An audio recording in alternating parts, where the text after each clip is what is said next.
자, 그래서 자투리 나무를 일단 갖고 와봤어요. 테스트 해보려고. 자, 여기서 항상 그렇듯이 우리 바로 안 팝니다. 그죠? 절대로 그냥 하는 법이 없죠. 루터에서 이제 가장 핵심적인 안전에 대한 부분인데요. 이 부분만 잘 지키면 루터는 사고가 날 경우가 거의 없습니다.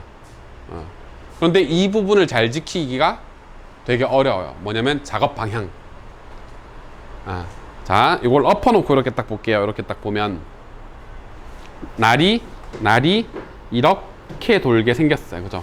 그냥 큰 날로 보겠습니다. 요렇게 생겼어. 요렇게 돌게 생겼습니다. 그죠? 그죠?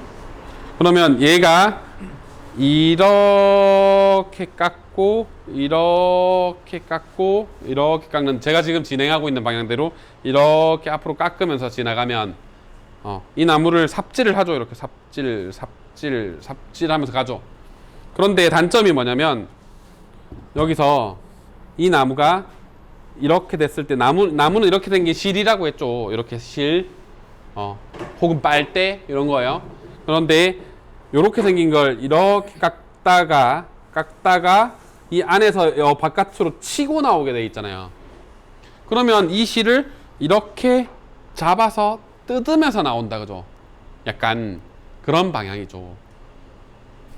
이해되죠? 회전하면서 그 부분을 자꾸 깎으면서 나온다고. 그럼 터지겠죠, 얘가. 그럼 반대로 해보면 얘가 누르면서 깎고 누르면서 깎죠. 안 터지겠네. 그죠? 처음 시작점이 얘를 누르면서 시작하잖아요. 최초에 깎을 때. 앞으로 더 진행을 해도 계속해서 누르면서 간다고. 얘는 최초에 깎는 부분이 이미 터트리고 간다고. 이해됩니까? 그럼 어느 방향이 더 좋은 방향일까요? 하지만 여러분들이 놓친 부분 다시 해볼게요. 누르면서 뭔가 연상되는 거 없습니까? 바퀴죠, 바퀴.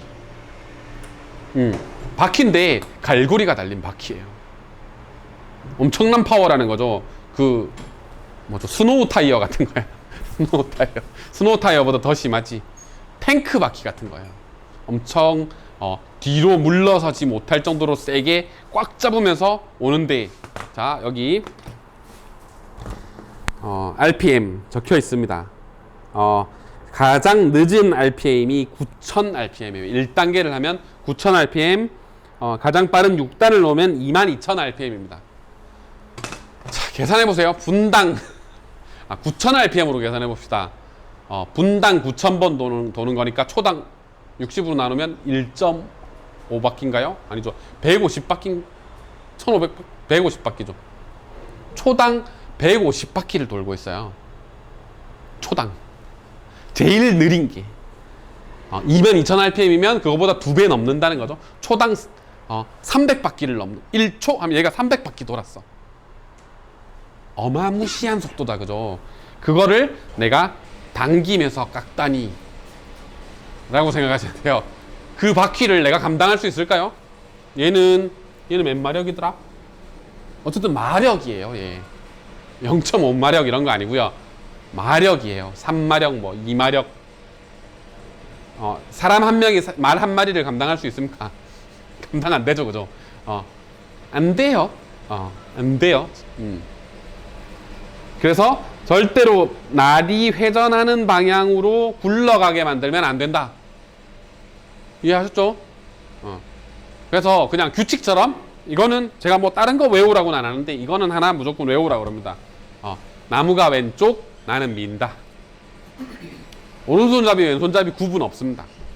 트리머나 이런 애들은 왼손잡이에게 친절하지 않아요. 어쩔 수가 없어. 왼손잡이용 기계도 나오지 않습니다. 그리고 굳이 왼손이어야 더 편하고 이런 것도 별로 없어요. 개념이. 컨트롤이 왼손이기 때문에 더 양손으로 하거나 얘는 오른손으로 하긴 하네요. 이렇게 미는데 저는 왼손잡이도 무조건 오른손으로 밀어라 이거는 합니다. 별로 안 불편해요. 그닥 정교한 동작은 아니기 때문에. 어쨌든 나무가 왼쪽, 나는 민다 가 그냥 아주 습관처럼 딱 대줘야 됩니다. 이해하셨죠? 라우터 테이블에 가면 조금 더 정확한 얘기들을 다시 할 건데 일단은 트리머나 이런 것들은 그렇습니다. 트리머 한번 깎아 볼게요. 이제는 깎아 봅니다. 드디어 전원을 꼽기 전에 스위치가 켜져 있는지 꺼져 있는지 확인합니다. 얘가 워낙 이렇게 딱 그냥 건드리기만 하면 켜지는 애니까 꺼져 있는지 I 어느 게 켜진 거예요? I가 켜진 거예요. 0, 1 이렇게 생각하면 제일 쉽습니다. 0인데 켜졌을 리 없잖아. 그래서 꺼졌는지 확인도 하고 얘도 어디로 안 날라댕기게 어디 닿아 있지 않게 그죠? 혹은 이렇게 해서 잘 잡고 켜는 습관, 전원을 꼽는 습관 그죠? 전원은 항상 세팅이 끝나고 난 다음에 꽂아야 됩니다. 이래 놓고 이제 조금 더 깎아야 되겠네? 꽂아 놓고 수정 큰일 납니다. 큰일 납니다. 그러니까 항상 수정을 해야 되면 또 뽑고 기계를 세팅할 때는 전원을 꼽고 하면 안 됩니다. 그래서 이렇게 딱 잡고 속도 얘는 오크 단단한 나무입니다. 오크 얘는 그러면 느리게 날은 조그만하네 그러면 조금 아주 느리지진 않게 뭐 이 정도 4단 정도 지금 6단까지 있거든요. 4단 그래서 회전 속도는 4단 혹은 3단 이렇게 하시면 됩니다. 네. 4단 놓겠습니다. 그리고 나서 이렇게 대고 전원을 이걸 대고 켜면 안 됩니다. 그죠? 약간 떨어뜨려서 약간 말고 많이 떨어뜨려서 절대 나무에 닿지 않도록 주의해서 전원을 켜고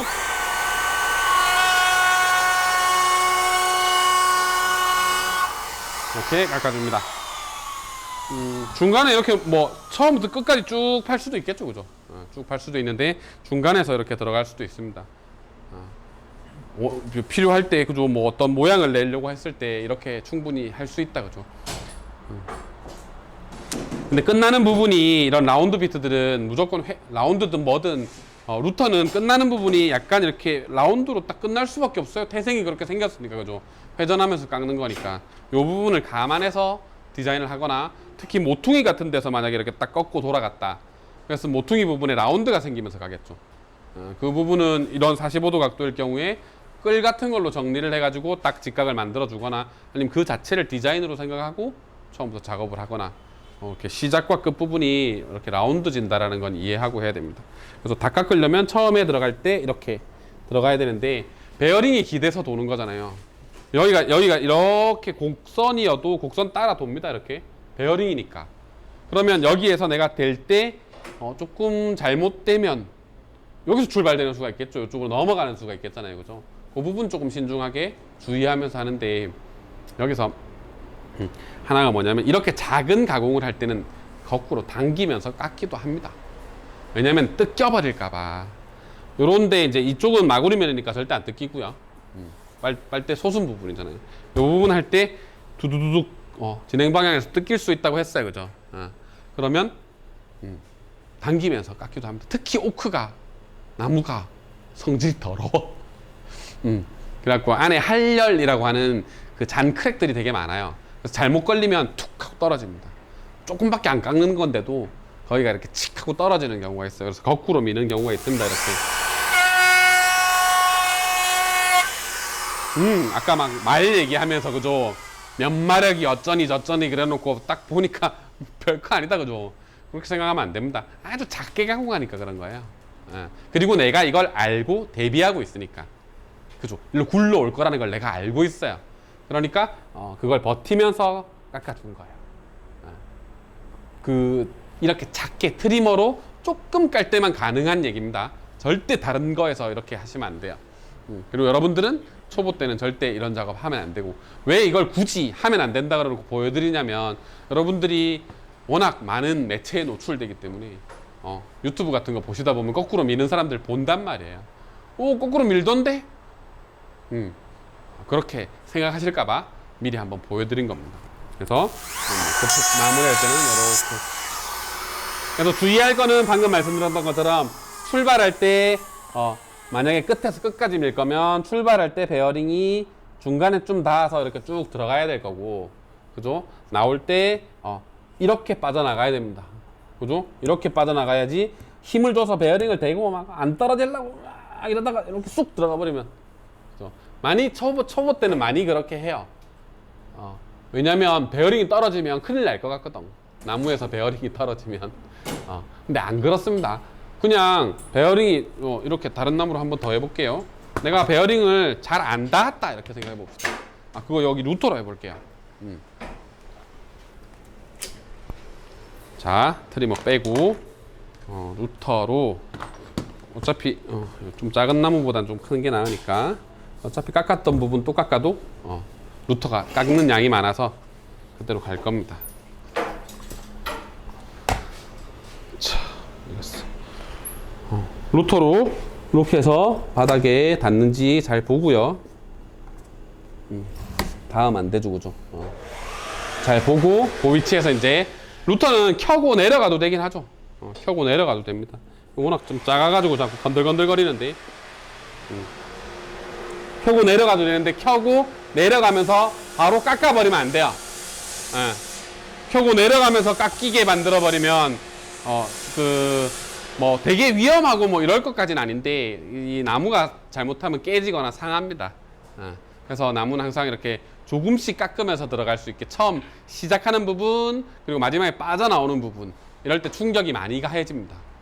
그렇겠죠? 그래서 처음 들어갈 때 좀 살살 들어가지고 나올 때 조금 천천히 나와주고 그렇게 해줘야 됩니다. 여기서 나무 확실히 안 닿게 전원 켜고요. 가는데 일부러 베어링이 안 닿게 지나가 보겠습니다.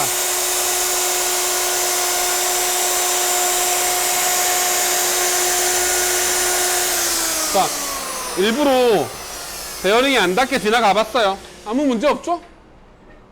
다시 깎으면 되지 뭐. 그죠? 그냥 베어링을 여기다가 바짝 붙여야 되겠다. 베어링이 떨어지면 모양이 이상해질 거야. 그런 생각 안 하셔도 됩니다. 여러 번 일부러 나눠서 파기도 합니다. 그죠? 깎이는 양이 많으면 일부러 나눠서 파기도 하는 거니까. 베어링을 바짝 붙여고 밀려고 하다 보면 어떤 문제가 생기느냐면, 여기가 베어링 자국이 연한 나무들 경우에 베어링 자국이 막 생겨요. 그 패턴 비트 같은 경우에 그 패턴을 막 눌러버려.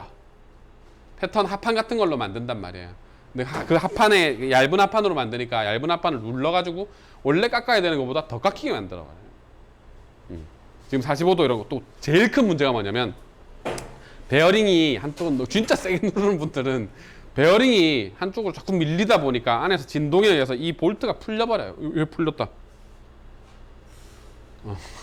이렇게 되는 경우들이 있단 말이에요. 아이고 무셔라. 베어링이 이게 볼트가 풀려가지고 베어링이 만약에 쑥 빠져버렸다. 무슨 일이 벌어지겠어요? 이제부터는 무법천지입니다. 깎고 싶은 대로 다 깎고 들어갈 수가 있어. 그죠? 깜짝 놀래기도 할 거고, 뭐 위험한 부분까지는 뭐 엄청나게 그렇다고 볼 수는 없지만 작업물을 완전 다 상하게 만들어 버립니다. 그죠? 이 라운드 비트가 안으로 쑥 들어가 버렸다. 베어링 없이. 베어링이 가이드인데 그래 버리면 이제 조진 거죠. 조지는 거 부산 사투리입니까? 아무튼 조진 거죠. 이거 생각난 김에 쪼아놔야 되겠다. 자, 그래서 다시 완전히 깎아 보겠습니다.